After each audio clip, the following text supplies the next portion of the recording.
Zara Knight studied her reflection in the mirror. She knew she looked flawless. Perfectly shaped lips, high cheekbones, and expressive eyes the color of stormy seas. 25 is the age when youth has not yet lost its freshness but has already acquired feminine depth. Zara adjusted a strand of dark hair and smiled at her reflection. The smile did not reach her eyes, which remained cold and calculating. "Today I will meet him," she thought, applying the finishing touches to her makeup. "And from this day on, my life will change." Zara grew up in a trailer park on the outskirts of a small town. Her mother, a waitress at a roadside diner, always told her one thing: "The only way out of here for someone like you is to find a man with money." Her mother died of a drug overdose when Zara was 16. After that, the girl quickly learned that beauty was currency and learned how to use it. She moved to Palm Coast 2 months ago after careful research. This coastal town in Florida was known as a haven for wealthy retirees, a place where money flowed freely and lonely older men sought the company of young, beautiful women. Zara got a job at the upscale spa Azure Wave, where wealthy clients paid hundreds of dollars for massages and beauty treatments. Here she could observe potential targets. The first week, she just listened to conversations and gathered information. By the second week, she already knew the names of the richest clients. By the end of the first month, she had a list of 3 candidates. And by the end of the second month, she had chosen Tyler Crochet. Tyler Crochet, a 60-year-old widower, was perfect. His fortune was estimated at around $100 million, money he had made from real estate and investments. After his wife died 3 years ago, he lived alone in a huge mansion on the oceanfront. He had only one son, with whom, as Zara had heard from the staff, he had a strained relationship. It was the perfect situation: few relatives, maximum solitude. That day, Zara wore her best dress, turquoise, which accentuated the color of her eyes and the curves of her figure, but was still modest enough to look elegant. She knew that Tyler came for treatments on Tuesdays and Thursdays. Today was Thursday, and he was supposed to arrive at the Azure Wave at 3 o'clock in the afternoon. Zara had thought everything through down to the smallest detail. When Tyler entered the spa lobby, she pretended to be passing by with a tray of herbal teas. They bumped into each other, the tray swayed, and a few drops of tea spilled onto his shirt. "Oh my God, I'm so sorry!" Zara exclaimed with a perfectly calculated hint of alarm in her voice. "I'm so clumsy." Tyler Crochet looked exactly as she had expected, a tall man with gray hair, a tanned face, and bright blue eyes.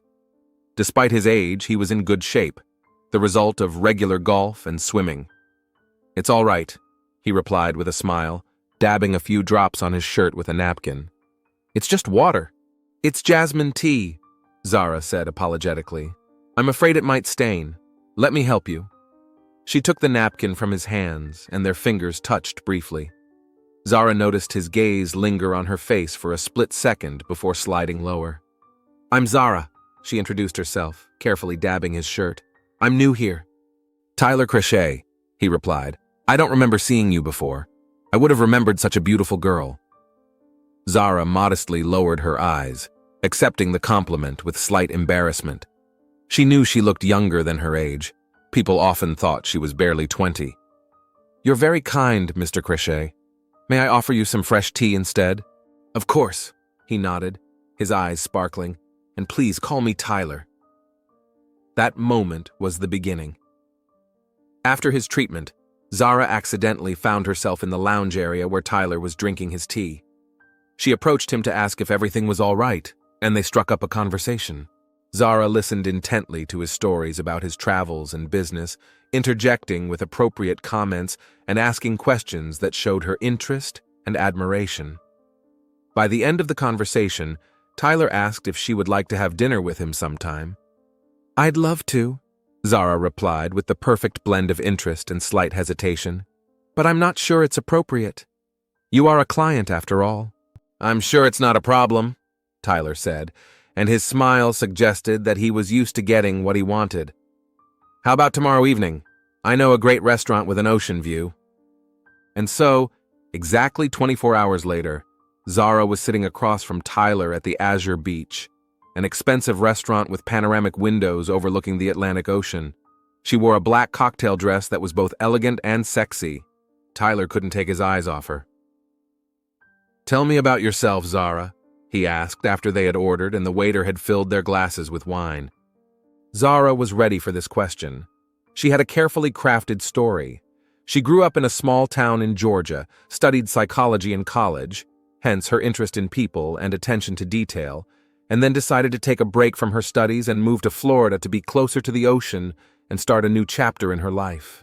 "After my parents died," she said, with perfectly calculated sadness in her voice, "I needed a change of scenery, to start over." "I'm so sorry," Tyler said sincerely. "I know what it's like to lose someone close. My wife died 3 years ago." "I'm sorry for your loss," Zara said softly, gently touching his hand. That touch was the first of many. By the end of the evening, they were talking as if they had known each other for years. Tyler was captivated by her youth, her lively mind, and her apparent sincerity. Zara was fascinated by his stories, laughed at his jokes, and listened with what seemed to him to be genuine interest. When he drove her to the modest apartment she rented, Tyler took her hand. "Zara, I had a wonderful time. Can I see you again?" "Of course," she replied with a smile. "I really enjoyed it." Their relationship developed rapidly. Within a week, they had already had dinner 3 times, and Tyler began inviting her to various events. Zara quit her job at the spa. "I feel uncomfortable serving other clients when I'm seeing you," she explained, and Tyler was more than happy to support her financially. The first real barrier arose when Tyler introduced her to his son. Orion Crochet was the complete opposite of his father, reserved, analytical, with cold brown eyes that assessed her every move. He was a lawyer, and as Zara later learned, specialized in family law. Their meeting took place at Tyler's house, a huge modern mansion on the oceanfront with panoramic windows, a swimming pool, and landscaping that must have cost a fortune. "Orion, this is Zara," Tyler introduced her with pride and tenderness in his voice. "Zara, this is my son, Orion. It's very nice to meet you," Zara said with a warm smile, extending her hand.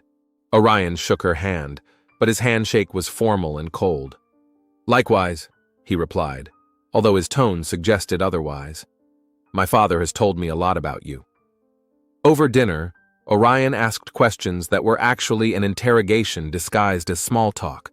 Where exactly in Georgia she grew up, what college she attended, what her parents did for a living. Zara answered calmly and confidently. She had prepared a detailed biography and could answer any question without hesitation. "And how long do you plan to stay in Palm Cove?" Orion asked, taking a sip of wine. "I've fallen in love with this city," Zara replied, looking at Tyler tenderly. "And I found a reason to stay here." Tyler smiled back at her, but Orion only pursed his lips. After dinner, when Zara stepped out onto the terrace, she heard the muffled voices of her father and son in the study. "Father, you've only known her for 3 weeks," Orion said. "Don't you think that's too fast?" "I'm 60 years old, son," Tyler replied with slight irritation. "I know what I'm doing. She's half your age.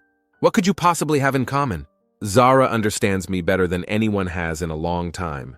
She's smart, attentive, and coincidentally very beautiful," Orion interrupted. "Father, can't you see that she's—" "Enough," Tyler said sharply. "I'm not asking for your approval. I just wanted to introduce you to the woman who has become a part of my life." Zara smiled to herself. That was exactly the reaction she had expected from her son, and that was exactly how Tyler should have responded. Now she had to intensify the conflict between them, gradually isolating Tyler from his son and other people who could influence him. The next day, Zara looked depressed when Tyler asked if everything was all right. She hesitated, as if she didn't want to say it. "I think your son doesn't like me. Orion is just worried about me," Tyler tried to explain. "He's always been distrustful."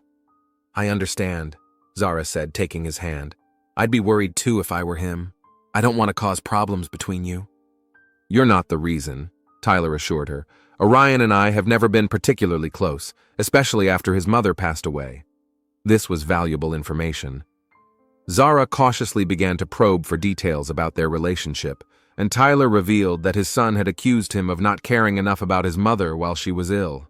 "I was consumed by my work," Tyler admitted. I thought I was doing everything for my family by providing for them. But Lydia was fading and I wasn't there as much as I should have been.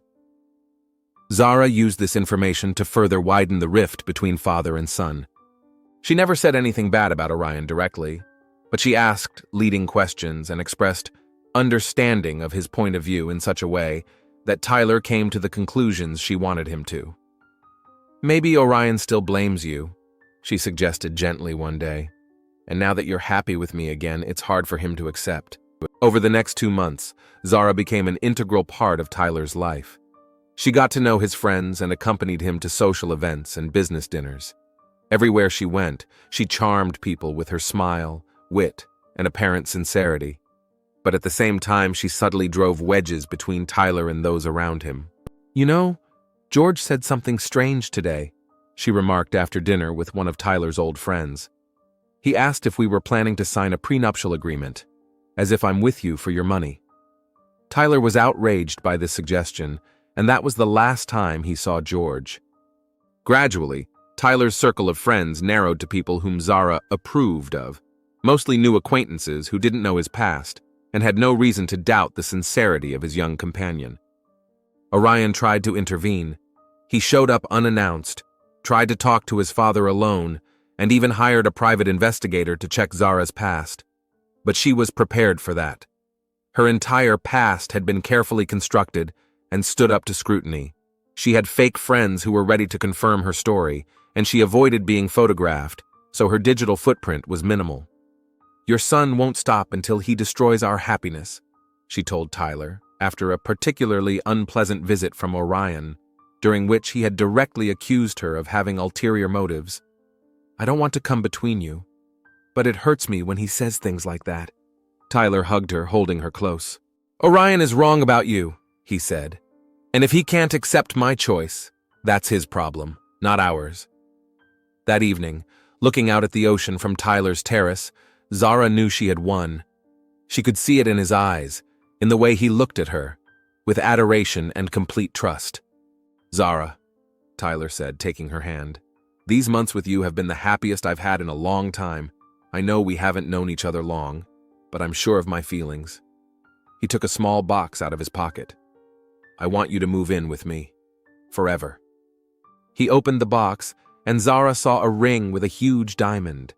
She hadn't expected a marriage proposal so soon, but it was even better than she had planned. Yes, she whispered, and tears, real tears of relief and triumph, rolled down her cheeks. Yes, I'll move in with you. Tyler slipped the ring onto her finger and kissed her, long and passionately, while Zara's mind was already forming a plan for the next stage. Now that she would be living in his house, she would have access to everything, his food, his medicine, his daily routine. It was the perfect setting for the next phase of her plan. Tyler Crochet's mansion became the perfect stage for Zara's unfolding drama. It was huge, 3 stories of modern architecture with panoramic windows, a swimming pool, and private access to the ocean. In the first few days after the move, she studied every corner of the house, memorizing the layout of the rooms, the contents of the closets and drawers, and the staff's work schedule. She paid special attention to Tyler's study and the safe behind the Rothko painting. A typical place, but an effective one. Zara quickly took on the role of hostess. She changed the menu, insisting on healthier meals. I want you to live a long and happy life, dear, she explained to her new fiancé. She personally prepared fresh juices for him in the morning and made sure he took his medication and vitamins. Tyler blossomed under her care. At 60, he felt younger, more energetic, more alive. Every morning he woke up with a smile, looking at the beautiful young woman next to him. I never thought I could be so happy at my age, he said one morning at breakfast, watching Zara cut fruit for his smoothie. Age is just a number, she smiled in response. All that matters is how we feel, and I feel full of life when I'm with you. But behind the closed bathroom door, when Tyler left on business, Zara turned into a completely different person. Her eyes became cold and focused, and her smile disappeared. She opened a secret compartment in her makeup bag where she kept a notebook and added notes to her plan. Zara carefully studied medical literature in search of the perfect poison. It had to meet several criteria. It had to be difficult to detect in a routine toxicology test, mimic the symptoms of a natural illness, and be readily available. And most importantly, it had to act slowly, giving her time to fully gain Tyler's trust and secure her future. After weeks of research, she settled on compounds of arsenic and thallium. Both metals, in small doses, caused symptoms similar to gastrointestinal problems and then affected the nervous system. With the right dosage, death would occur within a few months and could easily be mistaken for natural causes, especially in someone of Tyler's age. Obtaining the poisons proved easier than she had feared. Arsenic compounds were used in some pesticides, and thallium was contained in specialized chemical preparations that she ordered online using fake documents and a temporary P.O. box address. Meanwhile, her relationship with Orion was becoming increasingly strained. After the engagement announcement, he showed up at his father's house unannounced. "Father, you're making a huge mistake," he said bluntly when Tyler met him in the living room. Zara, who was upstairs, heard the voices and quietly descended the stairs, staying out of sight. "Don't start again, Orion," Tyler replied wearily. "I know what I'm doing. She's only been with you for 5 months. Did you even check her background? I spoke to a private investigator. I forbid you to spy on my fiancée." Tyler's voice hardened. "Zara is the best thing that's happened to me since your mother died." "That's exactly why I'm worried," Orion exclaimed. "You're still vulnerable, still grieving, and she's taking advantage of that." Zara decided it was time to intervene. She quietly returned upstairs, then came back down again, this time making a lot of noise to announce her presence. "Oh, Orion," she said with perfectly calculated surprise and slight wariness. "I didn't know you were coming. This is my house, I don't need an invitation," Orion replied coldly. "Of course," Zara agreed softly, walking over to Tyler and taking his arm. "I could have made something special if I'd known." Tyler kissed her on the temple. "Orion just stopped by to talk," he said with a hint of sarcasm in his voice. "And I've said everything I wanted to say," Orion replied, looking straight at Zara. "I hope you'll be happy, Father. And if not, I'll be here," he said, looking at Zara. After Orion left, Zara gently hugged Tyler. "I'm sorry there's so much tension between you," she whispered. "Maybe he'll accept our choice eventually." "He's stubborn, just like me," Tyler sighed. "But that won't change how I feel about you." They set the wedding date for the following month, May 6th. Tyler wanted a big celebration, but Zara insisted on a modest ceremony. "I don't need pomp and circumstance," she explained. "All that matters is that we're together." In reality, she didn't want to draw unnecessary attention to herself. The fewer people who saw her, the fewer potential witnesses there would be in the future. Zara skillfully nudged Tyler toward the idea of revising his will. "I know it's a sensitive subject," she said one evening as they sat on the terrace watching the sunset. "But if I'm going to be your wife, I need to know about our affairs. It's not about the money," she added quickly, seeing his expression. "But if something happens, I want to be sure I can continue your charitable projects and take care of those who are important to you." Tyler was touched by her concern. A week later, they met with his lawyer, an elderly man named Harris, who had been handling the Crochet family's affairs for 20 years. "I want to change my will in favor of my future wife," Tyler announced. "Zara should get control of all my assets in the event of my death, with a reasonable inheritance for Orion." Harris looked concerned. "Tyler, maybe you should wait a little longer, after the wedding." "I know what I'm doing, Harris," Tyler replied firmly, "and I want it done before the wedding."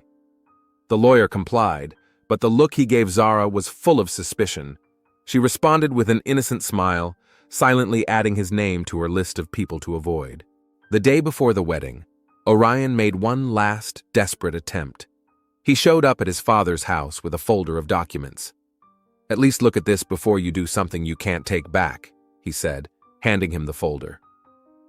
Zara watched from a distance as Tyler looked through the papers. His face gradually darkened with anger. "You hired a detective?" he asked with poorly concealed irritation. "And what am I supposed to see in this so-called evidence? That Zara isn't from the town she said she was from? That she may have embellished some details of her past? Who among us hasn't done that?" It's not just that, Orion insisted. Look at the dates, the coincidences. She deliberately chose you, studied you for months before accidentally meeting you. Zara chose this moment to intervene. She entered the room with an expression of pain and betrayal on her face. Tyler? Her voice trembled. What's going on? It's just a misunderstanding, Tyler replied, standing up and walking over to her. Orion is concerned about our age difference, about how fast our relationship is moving, but I'm sure of my choice. He turned to his son. I ask you to respect my decision, Orion. Tomorrow, I'm marrying Zara, and if you can't accept that, maybe you shouldn't come to the ceremony. Orion's eyes were filled with despair. Father, please, think about it again. This conversation is over, Tyler said sharply. I'll be waiting for you tomorrow, but only if you're ready to support us. When Orion left, Zara hugged Tyler, letting the tears flow down her cheeks. I don't want to ruin your relationship with your son, she sobbed. Maybe we should postpone the wedding? No way, Tyler replied firmly. Orion will come to terms with it or not, but this is my choice, my life. The wedding went exactly as Zara had planned. A small ceremony on the beach, only 20 guests, mostly Tyler's business associates, and a few of Zara's friends, who had actually been hired by her to create the appearance of a past life. Orion didn't show up. After the wedding, Zara began the next phase of her plan.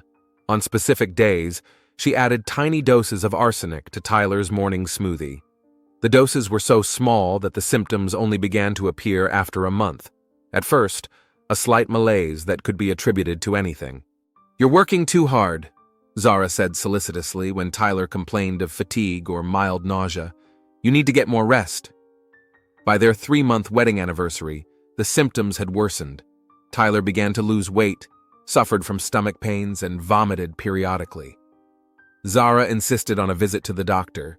Dr. Myers, Tyler's personal physician for many years, was puzzled by the symptoms. It looks like some kind of viral infection or possibly a stomach problem, he said after examining Tyler. Let's run some tests. Zara was ready for this. She knew that standard tests were unlikely to detect small doses of arsenic, especially if the poisoning was gradual. Besides, she had stopped adding the poison a week before her visit to the doctor, allowing Tyler's body to partially eliminate the toxins. The test results were inconclusive. Some indicators were abnormal, but nothing specific that would point to poisoning. We can test you for rare infections, Dr. Myers suggested, but for now, I recommend sticking to a light diet, getting plenty of rest, and taking the medications I'll prescribe to relieve your symptoms. Zara was the perfect caring wife. She personally prepared light meals for Tyler, made sure he took his medication, and massaged his back when he couldn't sleep because of the pain. And gradually, she resumed the poisoning, now using a combination of arsenic and thallium. You need more vitamins, she said, adding special supplements to his diet that actually contained poisons. They'll help you recover faster. Tyler trusted her unconditionally. How could he not trust the woman who cared for him day and night, who seemed to love him with all her heart? But his condition continued to deteriorate. 2 months after his first visit to the doctor, he was already having difficulty walking. His hands were shaking, and he was suffering from severe headaches and confusion. Orion, upon learning of his father's illness, immediately flew in from New York, where he worked for a large law firm. What's happening to him? He demanded of Zara, when he saw his father, pale and emaciated, sleeping in bed. The doctors aren't sure, she replied with tears in her eyes. They've run a lot of tests, but they can't diagnose it. They say it could be an autoimmune disease or even early-onset Alzheimer's. It was a lie. Dr. Myers suspected some form of poisoning, but all the tests were inconclusive. Tyler was deteriorating too quickly for a normal illness. Orion didn't believe her. He demanded to see the doctors and insisted on additional tests. Zara couldn't openly object without arousing suspicion, but she used her influence over Tyler to dissuade him from pursuing overly invasive procedures. I don't want to spend the rest of my days in hospitals, hooked up to tubes, he told Orion during a moment of clarity. If my time has come, I want to spend it at home with Zara. Father, please, Orion pleaded. There are specialists who can help. New treatments. Enough, Tyler replied weakly but firmly. I've made my decision. Zara stood aside with a look of compassion on her face, but inside she was jubilant. The plan was working perfectly. Tyler was refusing intensive treatment, protecting her from any suspicion, and growing weaker every day. Soon, very soon, his entire estate would be hers. One evening, while Tyler was asleep under the influence of strong painkillers, Orion cornered Zara in the kitchen. I know what you're doing, he hissed, his eyes burning with rage. I don't know how, but you're poisoning him. Zara didn't flinch. She looked at him with an expression of shock and hurt. How can you say that? She exclaimed. I love your father. I'm doing everything I can to make him comfortable. You're a great actress, Orion sneered. But I see right through you, and I'll prove it. You're going crazy with grief, Zara replied, changing tactics. I understand it's hard to see your father fade away, but blaming me, that's just cruel. Orion shook his head. I've hired a new detective, and this time he'll find the evidence, and when he does, you'll rot in prison. From that moment on, Zara had to be even more careful. She knew Orion wouldn't back down. He had installed cameras in the house, supposedly for his father's safety, but in reality, to watch her. She had discovered and disabled most of them, but she had to assume there were others, better hidden. She also noticed that Orion had taken samples of food and drink from the house for analysis. It was dangerous, but she was prepared for such a turn of events. Zara temporarily stopped using poisons in his food, switching to injections. She injected small doses of thallium directly into the IVs that the doctors had set up to hydrate Tyler's weakened body. In the last days of his life, Tyler was almost constantly unconscious. Zara never left his bedside, holding his hand, wiping the sweat from his face, whispering words of love. The nurse who came twice a day couldn't praise the devoted wife enough.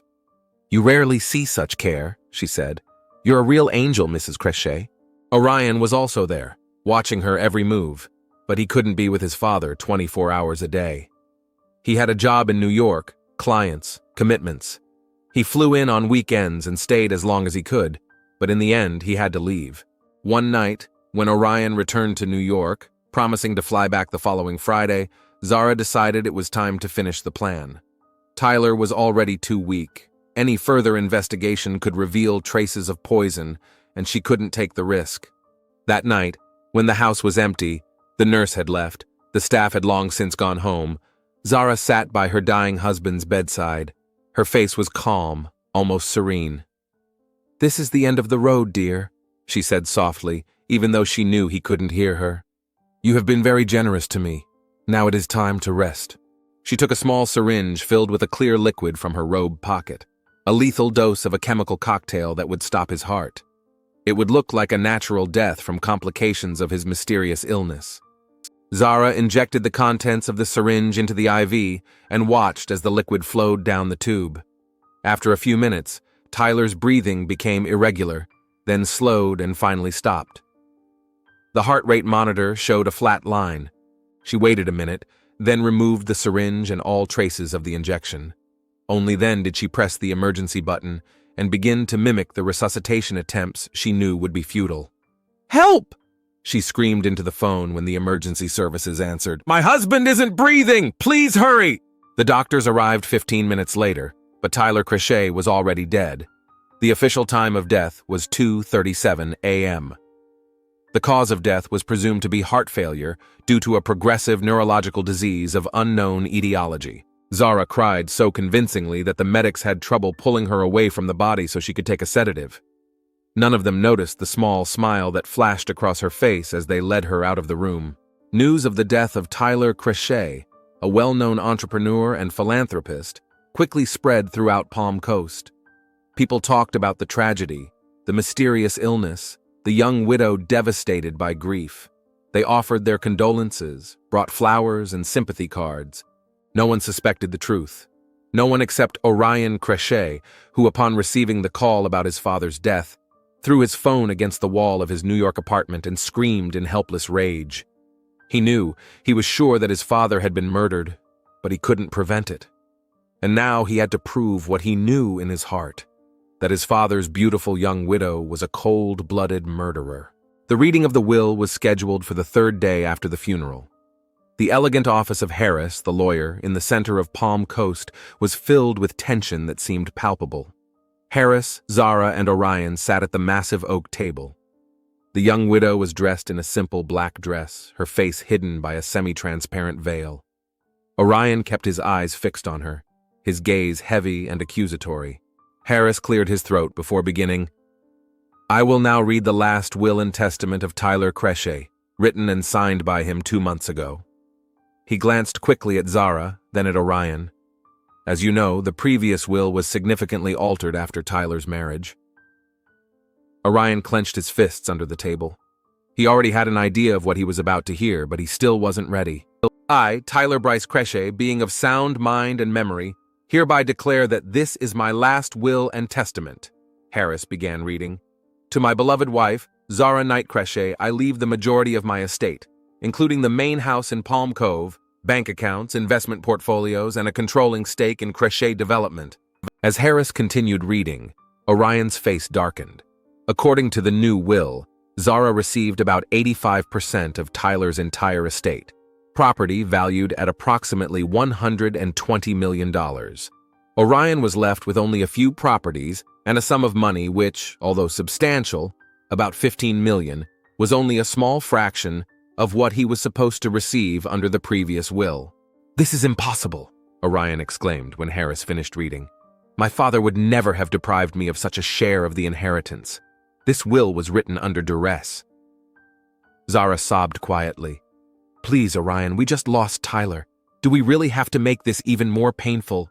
"Stop this charade," Orion hissed. "You manipulated him, isolated him from his family, and then—" "Mr. Crechet," Harris interrupted, "I must warn you that unfounded accusations could have serious consequences." Orion turned to the lawyer. "Harris, you worked with my father for 20 years. Do you really believe that he voluntarily rewrote his will 3 months after meeting her?" Harris looked uncomfortable.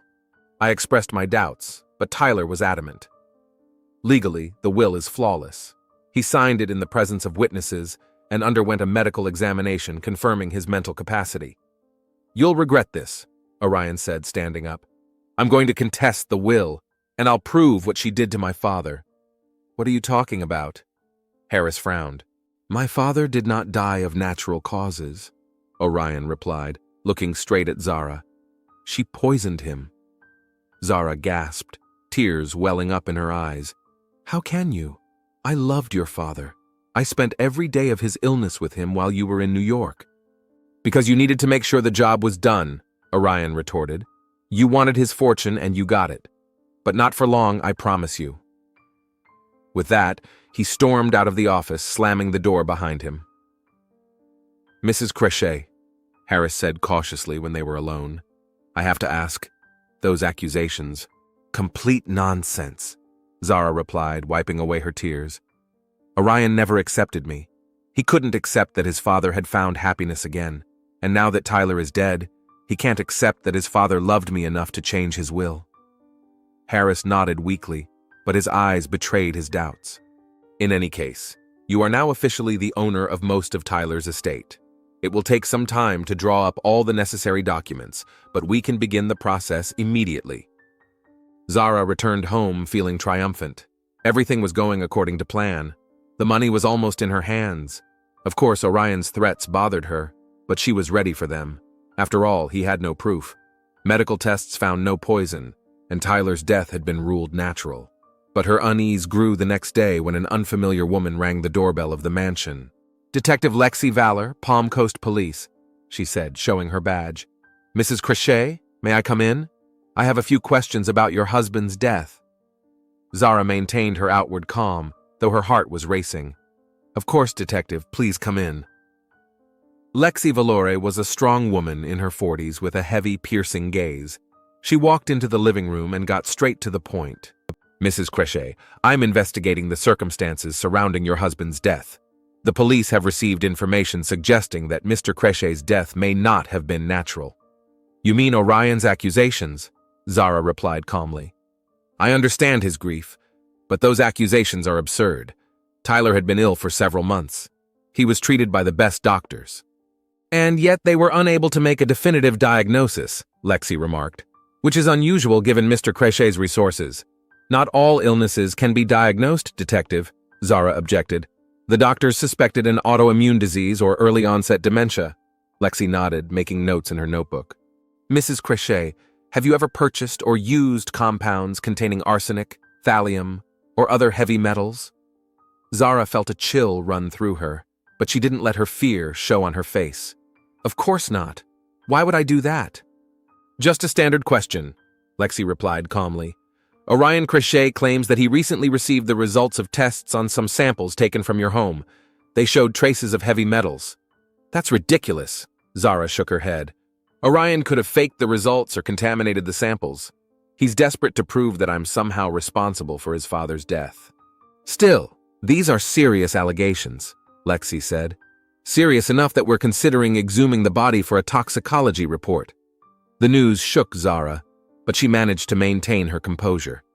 If you think it's necessary, she said, her voice only slightly trembling. I'm not afraid of anything. I loved my husband and cared for him until his last breath. After the detective left, Zara dialed the number of her friend Nova Zinter, the only person who knew part of the truth about her plan. The police were here, she said without preamble when Nova answered.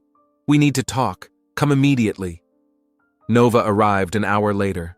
Unlike the elegant Zara, she was a flamboyant, eccentric woman with purple hair and tattoos on her arms. They had met many years ago in Miami, where they worked together in an expensive bar catering to wealthy clients. It was then that Zara realized that her beauty could be the key to a life of luxury. What happened? Nova asked, looking around nervously. Orion got some test results, Zara replied, pouring herself a glass of wine. The detective says they want to exhume Tyler's body. Nova paled. Shit, will they find something? Zara shook her head. Most of the poison should have broken down by now. Besides, I used such small doses that they're unlikely to be detectable. But you can't be 100% sure. You have to get rid of all traces, Nova insisted. Any remaining poison, containers, notes, everything. Already done. Zara dismissed her. I'm not an idiot. But there's something else. She looked closely at her friend. You're the only one who knows the truth, or part of it. If the police start digging, they could come after you. I won't say anything to anyone, Nova replied quickly, but a flash of anxiety crossed her eyes. You know me. I know, Zara said slowly. But you're getting nervous, and nervous people make mistakes. Over the next few weeks, the police continued their investigation. The court approved an exhumation, and Tyler Crechet's body was sent for a second autopsy. Zara waited for the results with growing anxiety. She began to see suspicious people near her house, and she felt like she was being followed at the supermarket, at restaurants, even in her own garden. Her paranoia intensified after another conversation with Nova. The police called me, her friend said in a trembling voice on the phone. They asked questions about how we met, how long we've been friends. What did you tell them? Zara asked sharply. The truth, that we've known each other for 5 years, that we met in Miami, Nova replied. Zara, I'm scared. I didn't know it would go this far. Calm down, Zara ordered. You didn't do anything. Just stick to our story. We met in Miami. You don't know anything about my relationship with Tyler except that I was happy with him. What if they find something? What if they find out? Shut up, Zara hissed. Don't say anything like that on the phone, and pull yourself together. We'll see each other tomorrow and talk in person. But meeting Nova the next day only heightened Zara's anxiety. Her friend was clearly on the verge of a nervous breakdown. She jumped at every sound, looked around constantly, and drank too much. I can't live like this, Nova said, emptying her third glass of wine. I feel like I'm being followed, and I can't stop thinking about him, about how he died. You never saw Tyler when he was sick, Zara snapped. Stop being so dramatic. But I knew what was happening, Nova exclaimed. I knew you were poisoning him and you didn't do anything. Quiet! Zara grabbed her arm. Do you want everyone to hear us? You suggested the arsenic, remember? You're not an innocent victim. Nova pulled her arm away and recoiled. I never thought you'd actually do it. I thought we were just fantasizing, like in the old days when we talked about rich men in the bar. Go away, Zara said coldly. And keep your mouth shut if you don't want any trouble. After Nova left, Zara sat for a long time, staring at the ocean through the panoramic windows of her new home. She realized that Nova was becoming too dangerous, too unstable. If she broke under pressure from the police, everything could come crashing down. The next morning, Zara was awakened by a sharp ring at the door. When she opened it, she saw Detective Lexi Valore accompanied by 2 police officers. "Mrs. Crochet," Lexi said, her voice formal and cold. "We have the results of the toxicology report on your husband's body. Significant levels of arsenic and thallium were found in his tissues. This information, combined with other evidence, gives us grounds to arrest you on suspicion of the murder of Tyler Crochet." The world around Zara seemed to stop. She felt the blood drain from her face. "This is some kind of mistake," she whispered. "I didn't do anything." "You have the right to remain silent," Lexi continued, motioning to the officers. "Anything you say can and will be used against you in court." While the detective read her rights, Zara's mind was racing. She knew she had to run. She had to get to the money she had already transferred to secret accounts. About 10 million, enough to start a new life somewhere where there was no extradition. But before she could do anything, she was handcuffed. She took one last look at the luxurious mansion, the ocean view, all the wealth that had been so close, and was now slipping away. At the police station, Zara learned that there was enough evidence against her. The main witness for the prosecution was Nova Zinter, who, after talking to Zara, went straight to the police and told them everything she knew about the poisoning. She gave the police text messages in which Zara discussed the details of her plan and even helped find the remains of the poisons that Zara had not managed to destroy completely. In addition, Detective Valore found evidence of orders for arsenic and thallium that Zara had placed through front companies. Medical records showed the strange nature of Tyler's illness, and repeated tests of his tissues revealed clear signs of prolonged poisoning. "We found articles on toxicology on your computer," Lexi said during the interrogation, "and also search queries on how to mimic the symptoms of natural diseases with poisons. How do you explain that?" Zara remained silent, staring at the wall. Her perfect plan had collapsed, and now she was facing life imprisonment. The trial of Zara Knight Crochet became a sensation in Palm Coast and beyond. The story of a young beauty who poisoned her wealthy husband for his inheritance attracted the attention of the national media. Every day, journalists besieged the courthouse, eager to capture every detail of the trial. Prosecutors presented compelling evidence, including Nova's testimony, toxicology reports, records of poison purchases, and bank transfers to secret accounts. Zara's defense tried to discredit Nova as an unreliable witness with alcohol problems, but this failed to outweigh the material evidence. After a 2-week trial, the jury returned a verdict of guilty of first-degree murder. The judge sentenced Zara to life in prison without the possibility of parole. As she was led out of the courtroom, she caught Orion's eye for a moment. There was no triumph or satisfaction in his eyes, only the endless fatigue and grief of a man who had lost his father and seen justice finally prevail, but found no relief. The epilogue came a year later. Orion Crochet stood on the ocean shore, watching the waves crash against the sand. Standing next to him was Detective Lexi Valore, now a friend he had made during the investigation into his father's death. "I finally closed my father's foundation," Orion said, looking at the horizon.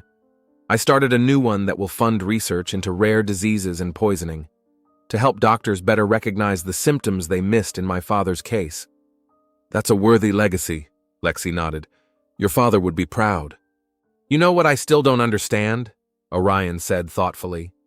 "How can a person be so consumed by greed that they're willing to destroy another person for money? She could have just divorced my father and gotten a decent settlement, but she wanted everything."